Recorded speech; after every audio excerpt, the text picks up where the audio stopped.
Hi, this is Nicole Whitlock with the eCom Sellers Academy, and today we are covering Online Arbitrage Workshop Part 2. So, my partner on today's workshop is Celia Rollins. So Celia is the owner of Rollins Cafe. We would love for you to go check it out. She's been selling online since 2015. She's a mom of two, a grandmom of two. And she's a mom of two, and she has 3 beautiful grandchildren. And she's a retired computer teacher. She actually taught middle school. I learned that the other day. So my name is Nicole Whitlock. I am the co-founder and the creator of eCom Sellers, LLC. We own eCom Sellers Academy, eCom Sellers Mastery, eCom Sellers Summit, eCom Q4 Summit, and many other eCom related items, okay? I have been selling online since 2014, and I have actually been selling offline since 2008. I used to run a candy vending business, which is, it was a lot of great money until the recession hit, and so that changed everything. But vending business is a great, passive income business to start because of the fact that you don't have to spend a lot of time doing a bunch of work. I actually only worked like 2 times a month, maybe 3 on occasion for a few hours. So I love that. I'm a single mom of 2 special needs kiddos. And so I use e-commerce to help cover their therapies, their diets, their special needs, everything that I need to help take care of them. So review from last week, or review from session 1 in the workshop 1. So we covered what is online arbitrage. We had you walk through the activity of installing the seller app. We talked through how to understand the sales rank and restricted items, product items, and we also, let me make this invisible. We also taught you how to use the seller app. We actually installed the app, we installed the buying app as well, and we walked through how to use it. And then we walked through some strategies for sourcing at a few different stores. So we talked about some of the big box stores and how you might source and what you might source and what you should be sourcing now. So we're gonna go through a few more things today around sourcing. So today we are covering HEPA and how to conduct some product research using that. DS Quick View, if you don't have these Chrome extensions, this is a great time to pause and you can install some of them if you find the information we share is helpful. And then Camel is another product that we are going to talk through today. We're going to talk about profit margins and your ROI and also wholesale sourcing. And then we're going to actually go through and scan and list some products. We're going to talk about some stores that you might source from while we're scanning and listing. So we'll come back around to that again. And then when you order your product and you check it for arrival, we'll talk through that, and how to prep, pack, and ship your product to your customer. So those are all important activities. So let's get started. I think we're gonna get started. My screen just went black. There we go. Ooh. Yeah, it just went weird. Okay, there you go. Miss Celia, take it away. All right. So first we're going to talk about Keepa. Yeah, something is going on with my slides. It's blinking. Yeah, it's blinking. I apologize. So one of our slides is having a hard time loading. I don't know why that is. So let me come out of the view. Images. Yeah, so let's go ahead and we'll look at it from this view. All right, go ahead. All right, Keepa. First of all, Keepa is a great extension to have. It used to be free. It's not free anymore, but it's a nominal fee, but it's so worth it. This browser extension lets you track the product price history over a period of time right on Amazon. It can help you avoid making the wrong purchase choices. This is a paid extension, like I said, but it's so worth it. And this is just a visual of what the actual Chrome extension looks like when you search for Keepa. So I just showed the image and what the actual app looks like. Okay. All right. Oh, now it wants to show. Wow. Technology, you gotta love it. Okay. Oh yeah. All right, so go ahead. So just to expound a little further, these are just a few more things that Keepa can do for you. You can track price drops on any Amazon product right from the page. You can watch daily deals on products by category. That's just another feature that you actually have to log in to see. But again, you can see daily deals on products, and you can do that by category. The third item, you can customize the data viewed by clicking on the various selections. And I'll show you that in a minute when we get to the image. You can view the lowest, current, highest, and average price of a product. Again, right from the Keepa plugin. You can view how many times a month a product has sold. You can view the data to see which seller has the buy box. Sorry, we forgot buy right there. And you can sometimes, not all the time, but most of the time, you can view how many products a seller has in stock. Now, some sellers are kind of savvy. They know how to hide that. But for the ones that don't, you can, there's a way that you can see that. Now, this is just a visual of all the items that I said on the previous page. So I just wanted to show you a graphic of what it looks like. And at the top, you'll see product price history. So where you see the 13, the 12, 11, and those drops, ups and downs, that's the times where the price has gone up and down for that product. You can also track the product. When we said that, that's the next item. Once you click on that, you can actually go in and track the specific product over a period of time, and they will email you alerts as to what's going on with that product. They also have a data tab where you can actually dig more deeply into the data, again, of this specific product. Earn money is something new. That's just the affiliate piece. And then they have settings where you can change back and forth between Amazon and eBay. And over the far right, those colored dots, they actually correspond to the graph activity that you see. So it'll show you where the item is brand new, that's blue. The black dot shows used. The green shows the sales rank. The burgundy and blue is just list price and third-party sellers. They also show you if it's fulfilled by a merchant. The purple shows warehouse deals. That's what I talked about before. And then they show you third-party sellers in the buy box. So as you click on and off of those, I call them radio buttons, those lines can either disappear or they can come back on.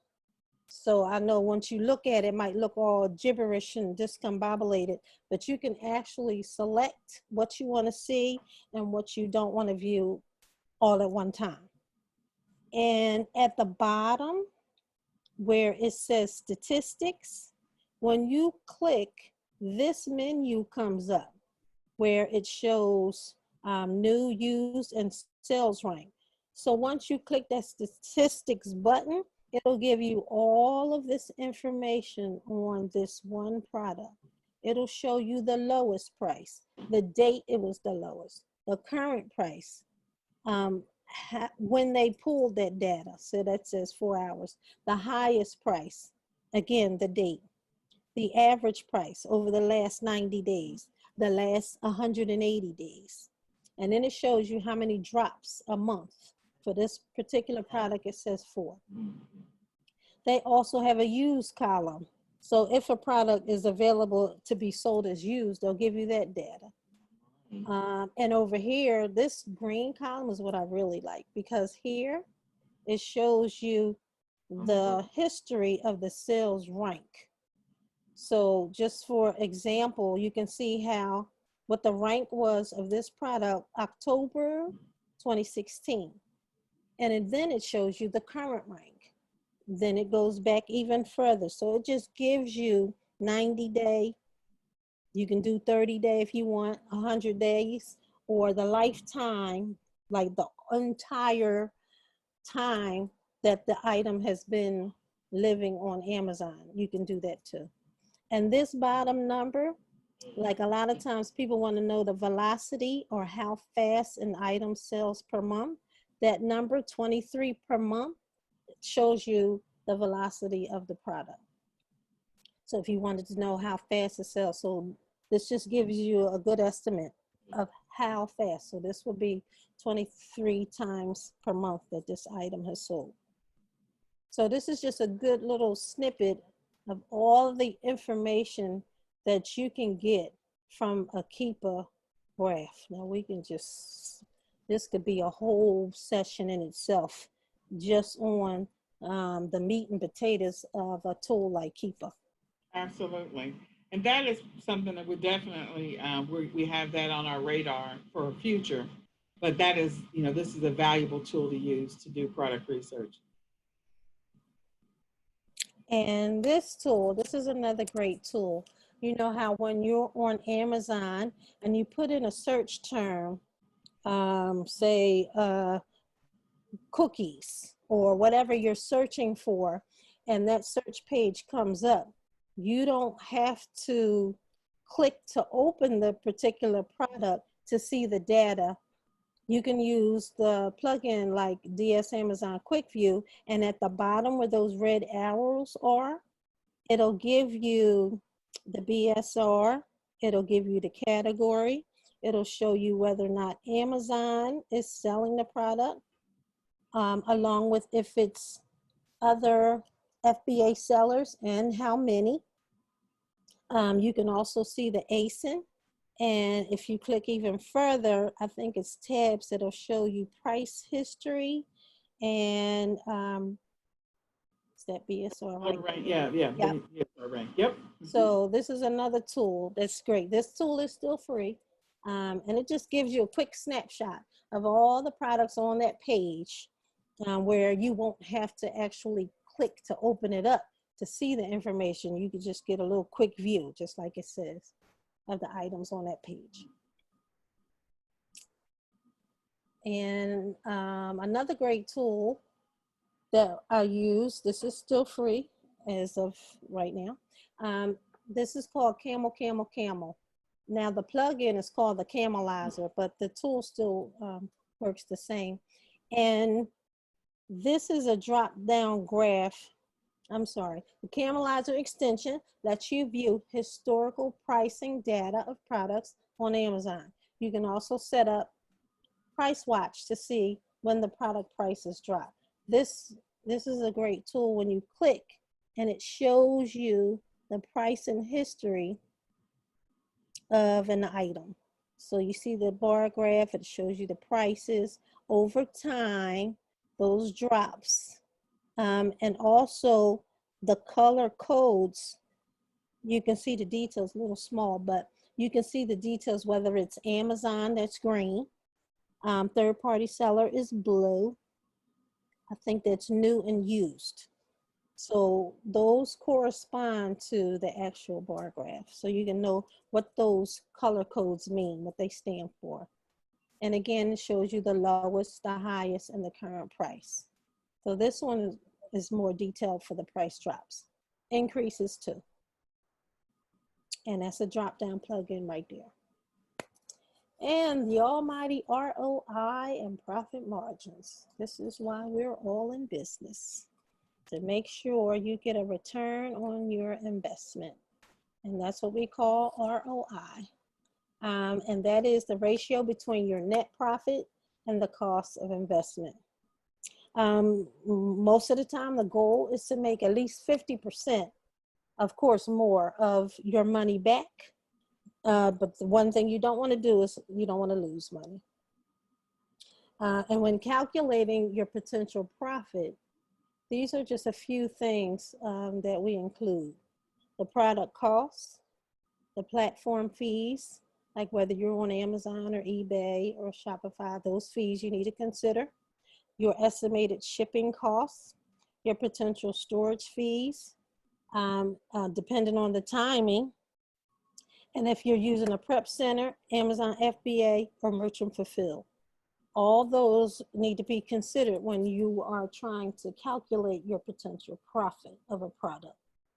And also I like to just add the, keeping in mind the sales velocity of a product, like how fast it flips.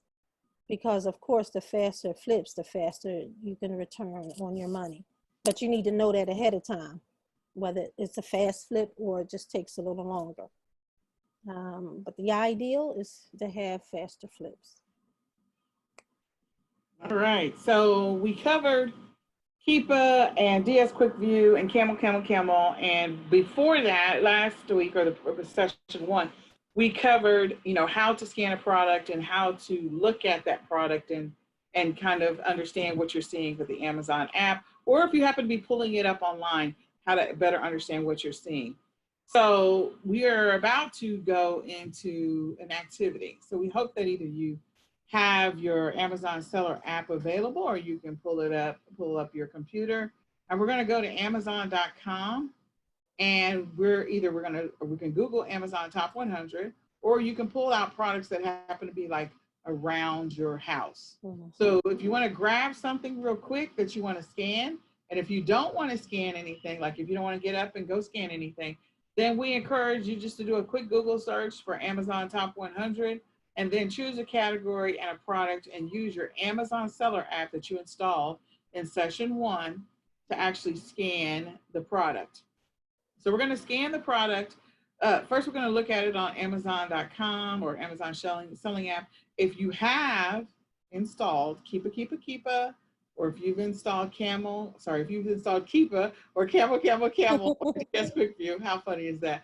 If you've installed that, then when you go to Amazon.com on your computer, then you're going to see all of the stuff that you just covered regarding the Keepa chart, and you're going to see the Camel chart, and you're going to see the DS Quick View, which is going to give you a bunch of data about this particular product. And then you can make a decision on whether or not you want to sell it. So all of that's going to be visible when you actually either pull up the product on Amazon.com on your actual computer. And then there's some additional data we want you to look at if you're pulling up on the seller app or the buying app. We want you to go and look at the rating for the product. We want to see what the stars are. Like, does it have, my rule of thumb is 4 stars or more. So if it has 3, I might not consider selling it unless I go down into the ask a question section and review what people have said. Okay, and see what they said. If people are giving it a 3 because of something that's completely outside the product's control, that's one thing. But if the product is just not worth anything, and even though you may be able to find a fantastic way to source it, I'm probably not going to source it based on what people say. So I'm looking for things that have a rating of 4 or more. If they have less than 4, I'm going to go review the questions to see if there's any information there. And then in order to take advantage of increasing my potential profit, or maybe making a little extra money or scaling this particular product, I'm going to review what the frequently sold together looks like. Okay. So once you've reviewed it, you scanned it through your Amazon buying app, and then you've also scanned it through your seller app, or you have pulled it up on your computer, and the computer is where you're going to see all of the extension stuff take off on its own, which is some great data to kind of analyze, and it helps you make an educated decision on whether or not you should source this product or not. Always knowing where you can get it from first is helpful, but a little hat trick, you can write it down, is when you are scanning, like let's say you went to Amazon Top 100, maybe that was your decision today. You went to Amazon Top 100. If you right click on it and you're in Google, you can click on search Google for this item, search Google image for this image. And then once you do that, it'll tell you all the places where it found that particular image. So that's reverse sourcing. That's finding the item on another way that's outside of Amazon. So maybe you can find the original location of the item. If you find the original location of the item, that's game changer, because that gives you the opportunity to go ahead and potentially buy it directly from wherever the secondary source is, if that price is really reasonable. So if it's selling on Amazon for $21.99 and you happen to search Google for this image and it's selling somewhere for $14.99 or $12.99, and you look at the data for Keepa, you look at the data for Camel, or you look at the data for DS QuickView, and you can use all of them on your computer, and it's giving you some really good statistical data, and it's telling you how many of this particular item has sold, then that may be one you want to just go ahead and source right now, so that way when it arrives, you can go ahead and you can do merchant fulfilled, and you can sell it to customers immediately. If it's got an amazing rank and there's not that many sellers on it, you have to make that decision. I would go ahead and source it. And when you're scanning with your seller app, the reason you would want to do that, because the buying app is one thing, and or going to Amazon.com is one thing. But you may scan it with your seller app and find out that you need to get approval to sell that item. So in session 1, we talked about requesting approval. We talked about restricted categories and brands, and we talked about what you need to do in order to get approved. So when scanning with the seller app, you'll also find out what the sales rank is for the item, how many sellers are on it, and what the profit is. And you'll also see the difference between if you decide to Amazon, Amazon fulfill it, or if you want to do seller fulfill, which is you ship it to the customer if you do seller fulfill. So if you do Amazon fulfilled, which means you want to send it to the Amazon warehouses, that's the Amazon FBA. We have a workshop coming up on the Amazon FBA.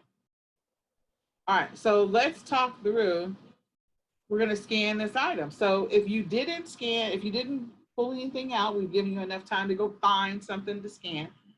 If you didn't pull anything out, then you can go ahead and go to Amazon Top 100, pull out your seller app, and let's scan an item and let's see what's happening with it. So in this particular example, I told you that the seller app and the buying app is also, they're going to give you some information. You can actually find the sales rank of a particular item.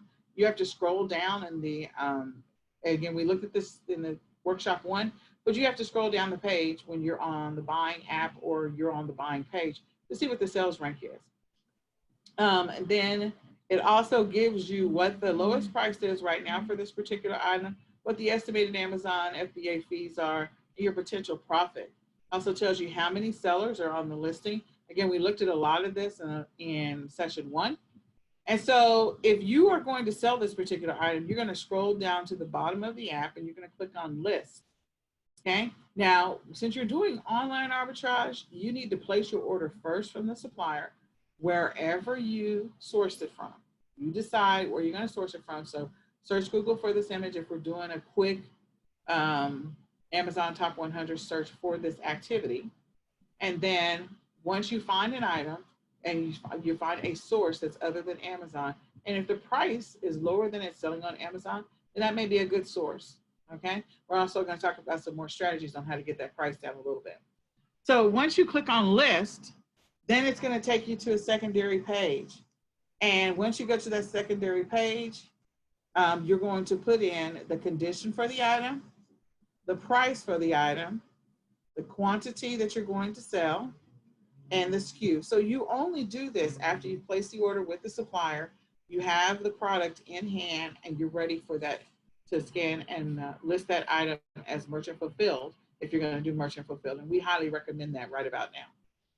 So when you scroll down on the app, you're going to see this button that says, I want to ship the item to the customer. That's seller fulfilled. And so once you click on the seller fulfilled, which is radio button number 1, you're going to click continue. Okay. So the things that you need to enter is you need to select the condition, you need to select the price. And remember, you don't always have to choose the lowest price. If there's a bunch of sellers on it, or if there's a higher seller that has it, you can change your price. You don't have to sell it for the low price. How many did you order, or what's your quantity? If you're going to put in a unique SKU for your own personal tracking, then that's what you put here, the seller SKU. If you don't have a unique SKU and you're just going to let Amazon choose the SKU, you can do that. Leave it blank and you can do that. Choose the first radio button and click continue. Then once you click continue, it's going to bring you to a page and you're going to click on submit your listing. Once you click on submit your listing, you're going to get a message that says you've successfully listed this item. So again, you placed the order with the supplier. The item arrived on your front doorstep and you're ready to rock and roll. You're ready for this item to go live so people can buy it from you. Okay. If you're paying attention to what's happening with the tracking, if you want it to go live just before, right at the arrival, the delivery date, you could choose to do that as well. That's a slight risk because, you know, there's a lot of stuff happening with deliveries these days. But if you want to do that, that's an option, or you can just wait until you have it physically in your possession. So where are you sourcing from? There's just so many places that you can source from and so many options. Some of these, you know, there's the physical store and then there's the online store version of the same thing. So there's a handful in here that you're actually only going to be able to go to a physical store. So if any of these in your area that you're only able to go to a physical store, then just do the physical store and don't worry about trying to source for an online store. But about 95% of the places that are on this page, they definitely have an online source. So when you're doing online sourcing, and that includes the grocery stores, like a lot of the grocery stores, don't overlook the opportunity to use grocery stores to do your consumables or replenishables. I call them steady eddies, things that are going to generate you regular income. And look at the statistical data when you pull it up on Amazon.com for that particular item before you source it. Always use a tool to make sure this is the item I want to source. So again, Keepa always gives you a lot of great data. You can rewind this, come back and watch this recording. Keepa gives you a lot of great data. So does DS Quick View, and so does Camel. So look at that and make a decision, purchase the item. But don't overlook grocery stores. I definitely wanted to remind you of that. The wholesale or warehouse stores, Costco, Best Buy, BJ's, definitely a great opportunity to source from. Drugstores, Walgreens, CVS, and again, if you go physically into the store, then you have available to you, like some of the stores have rewards programs. So then that means, again, you can get the price down lower than what you currently can, potentially buy at the physical store. So look for those online deals. If you register with any of these stores, they will send you any type of coupon deals that they're having. One of my favorites, or one of the ones that I get coupons all the time, like Kohl's is a great one. Kohl's is an absolute fabulous one. But right now I've been seeing a lot of ridiculous coupons for JCPenney's. I've been seeing a lot of ridiculous coupons for Old Navy and stores like that, where you can make online purchases and then you turn around and flip those items for a higher profit. Okay, so, and remember that you can use this strategy. Everything that you're learning in online arbitrage, we're talking about it from an Amazon point of view. You can use this strategy on any other platform. So any other platform you can apply these strategies to. So there's a great list of stores here. There's some that are online only, and then you have some wholesale. Invest in or research establishing your own wholesale account with wholesale suppliers. So again, you can get things at a lower price.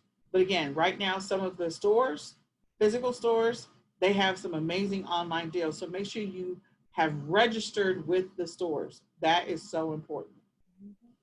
So when you're doing seller fulfill orders, instead of doing Amazon FBA, because there's a lot of things that are happening with Amazon FBA right now, we recommend that you choose a fulfillment center, a prep center for your items to go to. So instead of, if you want to place that order and have it shipped to your home and then have the listing go live when it arrives, that's perfect. But if you want to circumvent that entire process, you don't want any inventory showing up at your front door, then you can establish an account with a fulfillment center. And if you do that, then they will receive the item, so you can put in their address and the information that they want you to include, so that when that shipment arrives at their front doorstep, they know it's yours and they put it in your slot and register it under you, so that your listing can go live as soon as it's checked in, and you're like almost 100% hands off. You just do the research using the tools that we recommend. As some of the stores that we recommend are the online sources that we recommend, and then ship it directly to the prep center instead of shipping it to your home. Once they get it, checks in, goes live, you're done. You just wait for the money to come in. When somebody buys it, then your fulfillment center will ship the item to the customer for you. So again, your hands are 100% off. So I would encourage you, again, to establish one. We choose My Fulfillment Team. That is our partner for eCom sellers. And so, reach out to them. You can establish an account with them. They have great service. So we recommend that. So when you receive a notification that an item has been sold, you'll receive it you can receive it on your phone if you've got the seller app installed. If you log into your Amazon your Seller Central back office, you have an email account, so you should be checking your emails all the time. But when you log into your Amazon Seller Central, you'll also have a little notification thing at the top of your screen on the upper right-hand side. It might be on the left-hand side. It's on the right-hand side. But, and it'll tell you, hey, you have an item to be shipped, okay? And if you've integrated with the prep center, then they get those notifications as well. So your hands are off of it. But if you haven't integrated, you need to go over to manage orders and pull it up in your account so you can mark it as shipped. But I would buy the shipping first before you mark it as shipped. So you have that information to put in there. So you'll want to enter the tracking number and and you want to enter the tracking number. And broccoli? Yes, Nicholas, sorry. My son is talking to me at the same time. So since shipping times are a little different right now, I always, when I'm about to ship something to a customer, I send them a notification that your item has been shipped and the estimated arrival is this. However, please allow an additional 24 to 48 hours to contact me if you have not received the item. So I would encourage you to help manage that customer's expectation. Sometimes they're going to get things on time, and that's, again, some of this is completely outside of your control when it comes to the carrier and what's happening with the amount of boxes that each one of the carriers, USPS, UPS, and FedEx, are handling right now. You can't control any of that. So I try to manage expectations by sending a communication to the customer to let them know that your item has been shipped, and they get that information anyway. And I also send a second one that says, please allow 24 to 48 hours for that item to actually arrive, even if it says it's been delivered. Because again, sometimes the carrier is out, it's on the truck, but because they have so many deliveries that day, they don't actually get to your street. So it goes back to the warehouse or goes back to wherever. And then the next morning it shows up the next day. So even though they put it on the truck and said, hey, it's being delivered today, it didn't happen. So just be mindful of that. Make sure that when you are in your Amazon Seller Central back office that you set your return instructions, or you include your return instructions, and that you comply with all of Amazon's terms of service. That is so important in order to not get your account suspended. All right.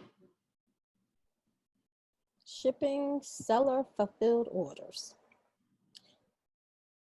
An easy way to hit all the points is to fulfill your orders through Amazon Seller Central whenever possible. That's just your security, using Amazon's back office to buy your shipping. Because with Amazon's buy shipping, you can buy the shipping labels individually or in bulk. You can ship and confirm your orders and track your shipments. Using Amazon's buy shipping ensures that your products are delivered to the customers using a trusted network of shipping carriers, and it protects your seller metrics. That is so important. Those seller metrics are key. So with Amazon, that's your backup right there.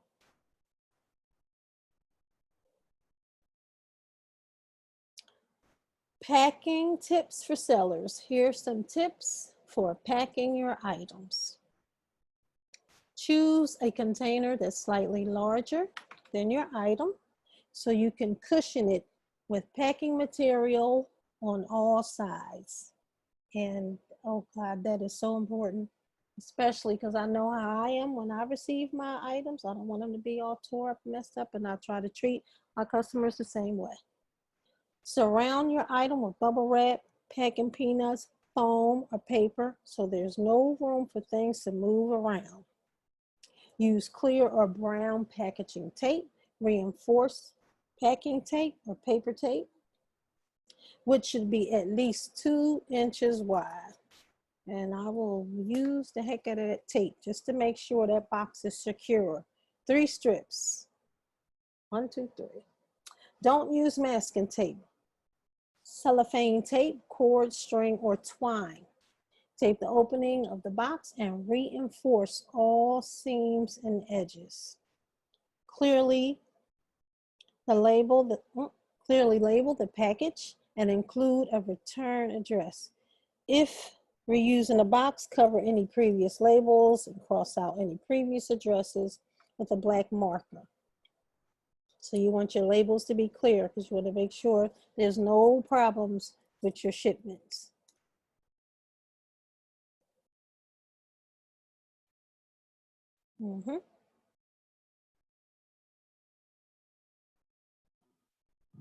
Okay, so the next thing we're covering, sorry, my little keyboard, there we go.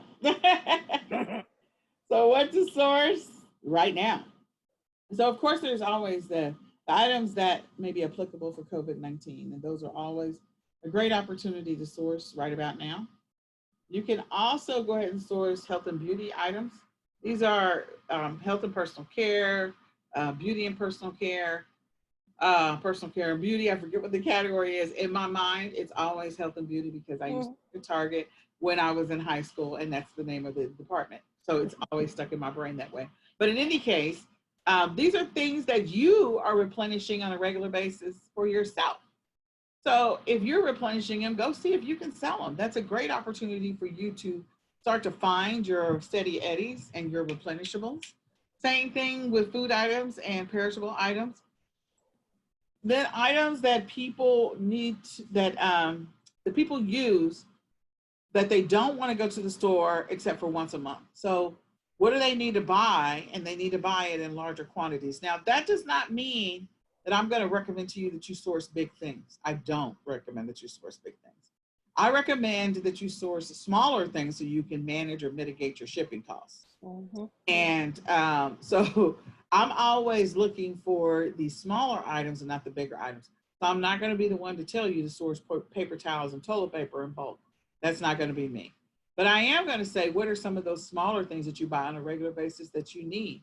So, you know, if you shave on a regular basis, maybe you need replacement shavers or replacement blades. You know, you're buying deodorant, or you're buying toothpaste, maybe replacement toothbrushes, things that you only want to buy once a month. You know, there are those, they wear the false lashes. That's another one. You could do that.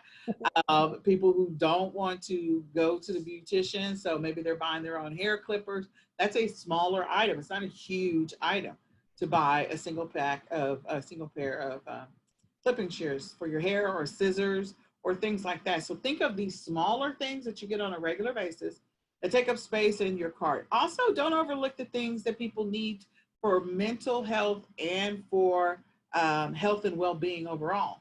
So since we're in the middle of COVID-19, we know that the flu season is going to be coming later on this year.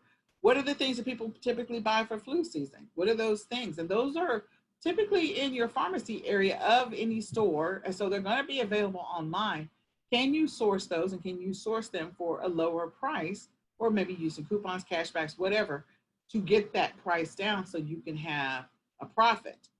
So again, what are those things that people buy? Cough drops, they're buying cough syrup, they're buying supplements like vitamin C, they're buying different things.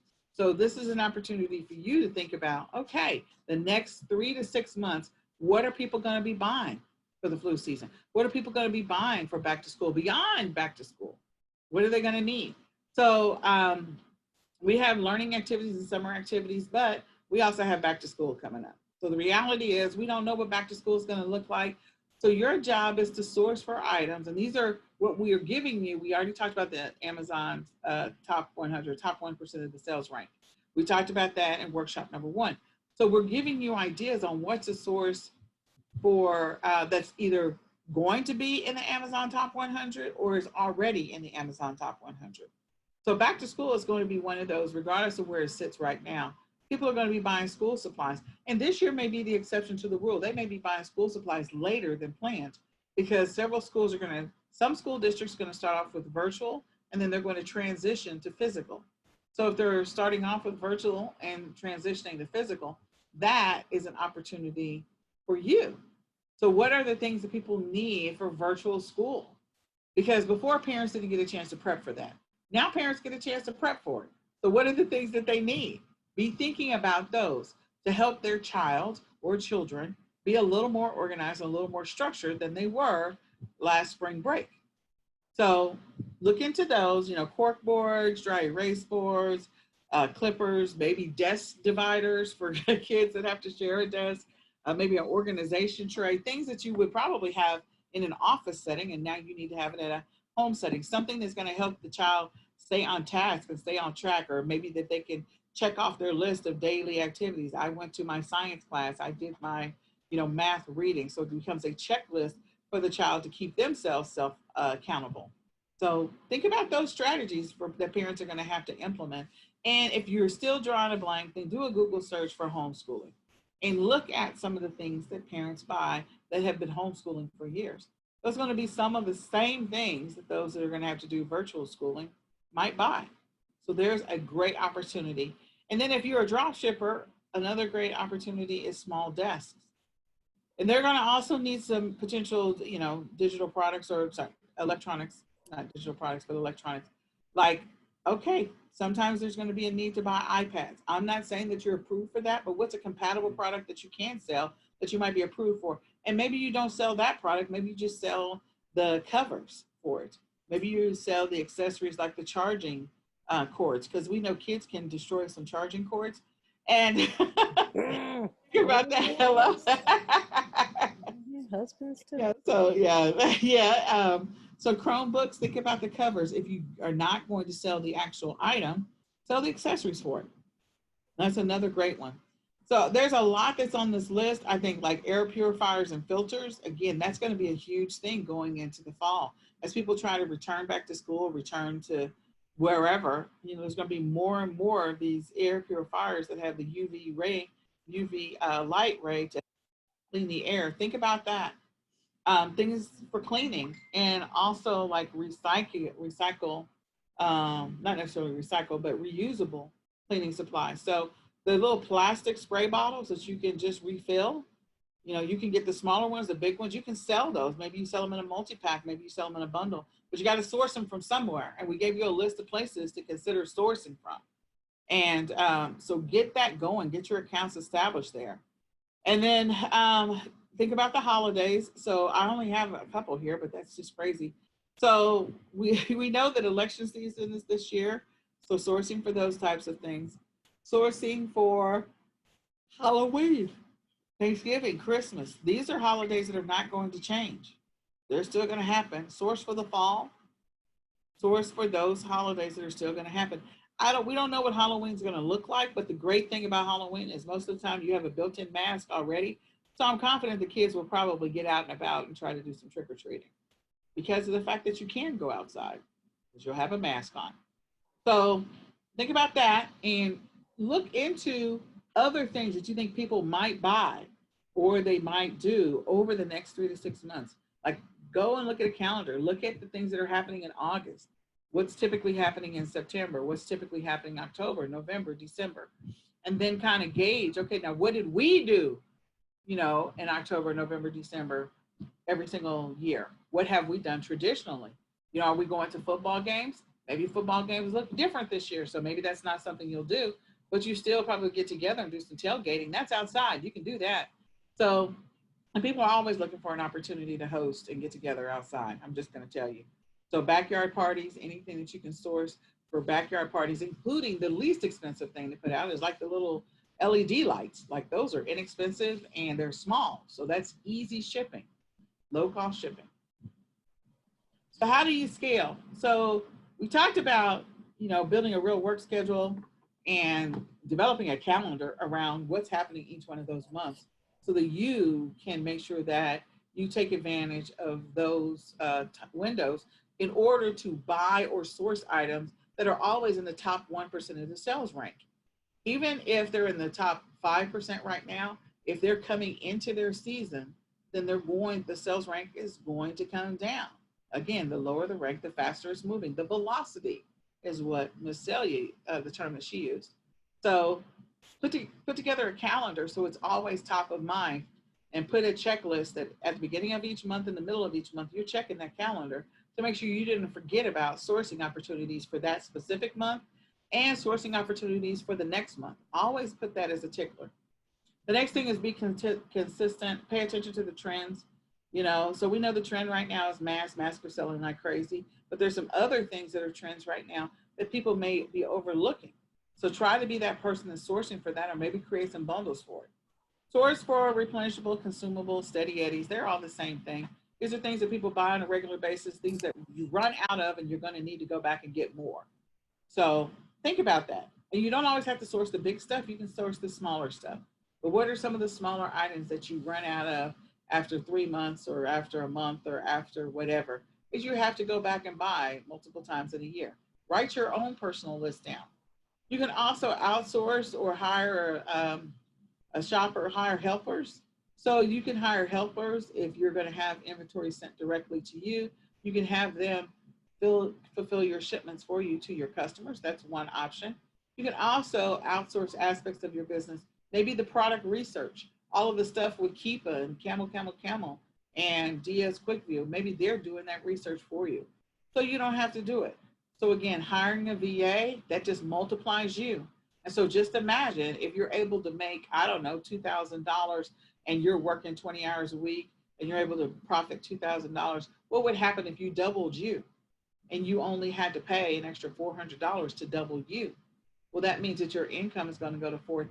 You need to subtract the 400 from the 4,000, so you have 3,600. But the point is, you've just doubled you. What if you had a third VA? Now you've tripled you. What if you outsourced to a prep center? So just think about ways in which you can, maximize your profits and the opportunity. And hiring a VA and or outsourcing aspects of your business is always a great way. Reinvest the majority of your profits for the first 6 months, so that way you can scale. You can buy larger orders. You can buy in bulk. You can take advantage of flash deals and flash sales so much quicker versus waiting for you to get your money back. And then gradually invest increase your investment month over month. So if you started off with, I'm only spending, I don't know, $200 a week, and I'm spending $200 every single week, and I'm making back whatever. So maybe you're spending $800 in the first month, and your return on your investment is $2,000 in profit. So then next month you gradually increase that. Instead of 800, maybe half it, and so maybe you're investing $1,200. You divide that into 4 weeks. That's $300 a week instead of $400 a week. Okay, now what does that do to your profits? You do that math, and then the next month do the same thing. Instead of $300 a week, go to $400 a week. And so just keep doing the same thing over and over again as you gradually increase. Look into selling niches. Niches are always a great opportunity to make money, and always a great opportunity to get some quick sales. There's an audience out there that you probably are quite familiar with. For me, the audience is the autism community. And so I know specifically what that community is looking for, at least 75 to 80% of the time. So since I know that information, that means I'm an insider. I can source for those products and target selling to that specific audience. Families with children with special needs, families with children with disabilities, families with children that have special physical disabilities, that they have certain things that they need, eating disabilities, whatever it happens to be, learning disabilities. What are the things that I could be sourcing because of that niche? So you have a niche, you have access to a niche. Maybe it's a niche based off of your age. Maybe it's a niche based off the fact that you're a grandma. Celia is a grandma. So she's quite aware of some of the things that grandmas are looking for. Mm-hmm. So again, you have the opportunity, you're just overlooking it. Maybe you attend church on a regular basis, or you like to attend church. Maybe you're a person that likes to exercise. And so that's a niche, people who exercise. Maybe you have pets, maybe you have a dog or a cat. So people with dogs or people with cats. So don't overlook that as an opportunity to dig deeper into a niche that you already know about. And then we talked about, buying below wholesale. Right now, there's some ridiculous sales happening, period. Because a lot of the stores are they've got inventory that already came in, and they've got to get it, they've got to make space for it. So they got to sell stuff that would have already sold right now. So, take advantage of the sales that are happening. If you register for each one of the stores, you'll get their newsletters or their flyers or whatever. And sometimes they'll have flash sales. So be prepared to pull the trigger on some flash sales. Use store coupons, use rebates, use regular coupons, cashbacks, clearance. You can even use, I forgot to use, what was the gift cards. So gift cards should be on this list, and I forgot to write that down. That's totally my fault. But gift cards, you can get gift cards. Maybe you buy a gift card that's a value of $100, and maybe you bought it for $89. You have an immediate, an immediate ROI, because you'll be able to buy $100 worth of inventory for $89. So you have an immediate savings there. So take advantage of that. Also, the going out of business, source for liquidations. There's going to be a lot of liquidation options. So it's going to be a treasure trove of sourcing. And then look into the buy and hold and seasonal items, and learn what's happening at your stores, because the online is going to give you an idea, but you're still sometimes probably still going out physically, because you have to go to the grocery store. You have to pick up something that you can't wait to arrive. So pay attention to the stores when you walk into them. That'll give you an idea of some things that you can start doing product research online. And what else would you add to this list, Celia? Is there anything you would add to this list? That looks pretty thorough. Like you said, the gift cards, that's a good option. Yeah. Gift card granny, that's a good one. Gift card granny is an absolute. All right. So with that being said, this is everything that we covered. We gave you some actionable items. So we talked about what is online arbitrage. We walked you through installing the app. Hopefully you really did do that. We also encouraged you to install the buying app as well. We helped you understand sales ranks and restricted items and restricted brands. We also talked about the seller app, and then also your Amazon Seller Central. We taught you how to scan from your computer. Like that was an action or an activity that hopefully you participated in. We also gave you some sourcing ideas for stores in session 1, and we also gave you some sourcing ideas even more in session 2. So take advantage of those. Hopefully you've been sourcing a little bit. We gave you some ideas on what to source now. We walked through using Keepa, I was going to say Keepa, DS QuickView and Camel, and we encouraged you to install those. So hopefully if you took the action to install them, you're actually playing with those extensions right now. And then we walked through, okay, once you order, what to do when it arrives. So again, it's a decision for you. It's whether or not you need to send the item to a prep center, or you're going to handle it at home. And then also making sure that you remove everything out of it, so that way, when you get ready to ship it to a customer, it's ready to go. Another thing that I didn't mention here is, you want to make a note real quick, is when your inventory comes in, if you're having it shipped to you personally, make sure you've created some kind of cataloging system, because as you acquire more inventory, you need to know when something sells, if it's in, we have a tub system here. So if it's in tub 1 or tub 10. So again, create some kind of tracking cataloging system, so you know where your stuff is. When somebody buys it, you need to be able to pull it out and be able to ship it to the customer, if you have a lot of inventory. If you don't have a lot of inventory and everything is available for you to see, that's fine. But if you have a lot, then create a tracking system that works for you in your house, so that way you'll be able to find the stuff, you can ship it to the customer. We walked through a scan and list exercise where you scan some stuff. We talked about that before. And then we talked about profit margins, wholesale sourcing, return on your investment, and what you need to do to ship an item to a customer, or to a prep center for that matter. So I hope this information is helpful. If it has been helpful to you, please write in the comments what you learned and what was helpful to you. What else would you have liked to have learned? We are always open to helping provide some additional information. And we hope that you'll use this information. We hope that during this session that you actually did, do some of the activities, so that you could get results like right now. We want you to start making money, and don't delay, don't wait, don't procrastinate, don't sit back on and twiddle your thumbs. Get started, get active, be consistent. And you want to do this now, because we're in third quarter.